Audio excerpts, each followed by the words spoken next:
Pole ఉంది, GP కూడా ఉంది. ఇదే బోర్ ఉంది ఈ కంప చెట్టలో. ఇక్కడ బండ తీసేసి వీడి వేసుకుంటే ఊరు కట్ట ఉండదు, మనకి చెట్లకి రాదు, ఏం ఇబ్బంది ఉండదు. అవతలైతే ఆమెతో రామానేమో ఏదైనా ఈడే వేస్తుంది. ఆ బండ దింపి బండ తీసేసి అక్కడ తిరిగి మళ్ళీ బండ నాడితే అయిపోతుంది. స్కూల్ కానించి యారు తీసుకుంటుంది, ఎవరికి ఇబ్బంది ఉండదు.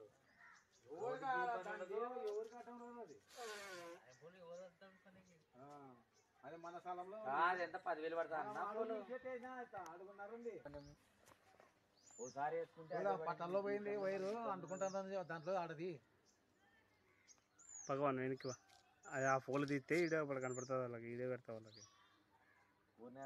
ఎవరికి ఇబ్బంది ఉండదు. ఇక ఏమన్నా కంప్లీట్ నరికేసుకోండి అంటారు.